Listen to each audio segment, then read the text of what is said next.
Hello, book lovers, and welcome to Book Talk Radio Club. My name is Claire Harris, and today I'm talking to Welsh poet Chris O'Malley about his latest poetry book, Sounds of My Swansea Childhood. Chris is not only a talented poet with his ability to immediately place a reader in Swansea back in the 60s and 70s, but also transport the reader to a peaceful, quiet, and beautiful riverside fishing spot to accompany him on one of his beloved fishing trips. Hello, Chris. Thank you for coming to talk to me on Book Talk Radio Club. Hi, it's nice to be here. Your poetry is so evocative. What inspires you? Anything. It can be just listening to somebody's conversation. It could be something that just comes into my mind. It could be something I see on television or a movie. It's sometimes words just appear, and then you just expand on them, and that's the way I do it. You've got quite the portfolio of poems. How many do you reckon now? About 2,600. Wow, you've been busy. So, Sounds of My Swansea Childhood. Would you like to recite the poem that you wrote with that title? Yes, I'd love to. Are you ready? Yeah. Sounds of my Swansea childhood. Where have they gone? Are they no more? The sounds of my childhood are now Swansea folklore. The call of rag and bone with the trot of hooves wound its way around the walls and roofs. Then Swansea market with the cockerel call, cockles ringing out through the hall. To the South Wales Evening Post I raise a toast, and to the ghostly call of late I remember most. With the childhood jibe of cheese on toast as the seller shouts, Evening Post. Children sitting outside shops, penny for the guy, as the money drops onto the lap of that child outside who looks at his ragged masterpiece with childhood pride. There's many more sounds that bring the memories back, like the coalman with his 100-weight sack, and the ice cream man with the come and buy chime, as Mum says, no, it's almost dinner time. I love that.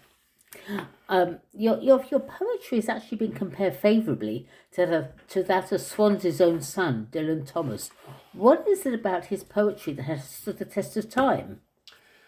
I think that his poetry is purely about individuals.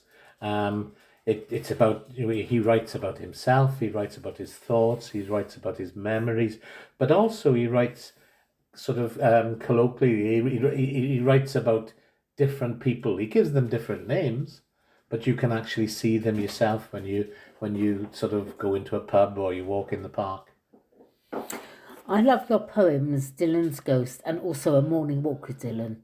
Of course, he is mostly for the fabulous Undermilk Wood, and also Do Not Go Gentle Into That Night. I know you can recite the whole of Under Milkwood by heart, and you play Captain Cat in the theatre. How about giving us a few lines of Dylan's Ghost? I'd love to. Okay. Dylan's Ghost. I sat and sipped my pint of beer in the dark, dingy corner of a high street pub. My attention was drawn to a curly-haired, dicky-bowed, tweed-jacketed man whose hush was louder than the bawdy pub's hubbub. This cigarette-ash, dusty-shoed man sat cross-legged and gazed deeply into his pint of beer. I watched as he took a cigarette, tapped it twice on the side of the pack, and put it into his lips, and stared back at me, and deftly manoeuvred the cigarette to the corner of his mouth like a Chicago racketeer. It's very good.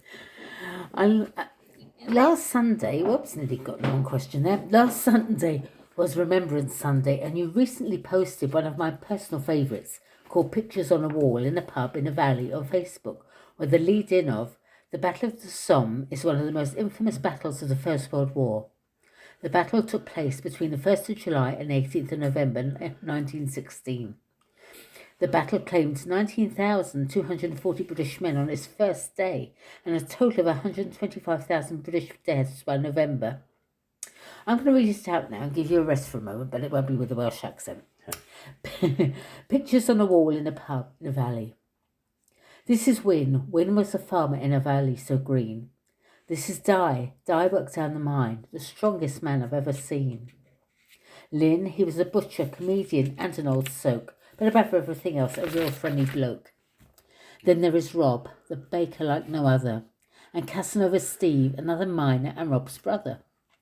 Colin, book and pencil, our local Bobby and true hero, saved the life of Win's daughter in the river, but he wouldn't tell you. Mervyn, the headmaster, he taught my brothers and my daughter, and just a few from my village who never return from the fields of slaughter. There is a corner in the pub now that bears the pictures of the lost. It's a reminder of their importance, their duty, and the cost. You really do have the most wonderful way with words. I fell in love with Wales the first time I came here, and to me, you are the quintessential Welshman, a lover of rugby, singing, and your homeland. What is it that makes you so proud to be Welsh? I think it's there's a Welsh word which is called hiraeth, and it's very hard to put it into to give it a translation. But really, it's that feeling when you're away from home. It's that homesick feeling, but also it's that feeling of when you're there. It's that the passion. It's the hot-bloodedness. It's everything to do, I think, with being part of a nation and a Celtic nation. I think you have a dragon running through your blood. Fishing is your hobby, and your eldest brother Peter, who sadly is no longer with us, taught you everything you knew. I'm not going to ask you to recite My Brother's Bench, as it is extremely emotional for you, I know. But he certainly shaped your childhood and your love of fishing. Would you recite the Fisherman's Song for us, please? Yes. The Fisherman's Song. Waterfalls and wild flowers, marsh marigolds and flags, a rising trout and the fisher king, and a swarm of mayfire along the drag. Hidden so discreetly amongst the valerian and wild mint, the piscator with rod and line, in anticipation he does wait. In his mind he glides and swims with the fishes to seek their hiding place. A topographic and watery playground, his special breathing space. Then a gentle twitch and a tip of his rod draws him from his watery hideaway. Then a swirl and a tightening of the line, minnow or leviathan, it won't get away. To his hand he reels the silvery bar. To his hand he reels the prize. Then back to the safety he releases his catch, after recognition of species and size.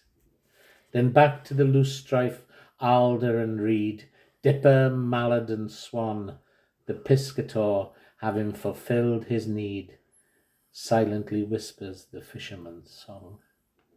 That's so beautiful. I close my eyes as you were reading that. I could feel myself there. Just beautiful. Now, Gower, end to end, an epic. I know when you're writing a poem, you go very quiet and mutter under your breath. And this was a heck of a lot of muttering. You take the reader on a journey on the beautiful Gower Peninsula, and I swear you can almost hear the sea and smell the iodine as your clever words run over the pages of your book. You spent a lot of time, didn't you, on the Gower as a child? Yes, it's my home. You know, it's where I always go back to, and it's where I want to be. It's a place of great peace, but it's also great memories there as well. There's some really beautiful beaches. Which one would you say is your favourite? It has to be Russili and Worm's Head. It has a stark beauty that you just so you see that swathe of sand leading out into the distance, and then the dragon of three headlands going out after the causeway. It's a beautiful spot. It certainly is. Lastly, Chris, where can Book Talk Radio Club's listeners purchase Sounds of My Swansea Childhood? It's available on Amazon in both Kindle and paperback. Lovely. And I know that people can listen to you recite some of your poetry on your website, chriso'malleypoet.com. That's right. Yes. All right. Well, thank you, Chris. That was great. And thank you, everyone, for listening to Book Talk Radio Club. Nice to speak to you again. Thank you.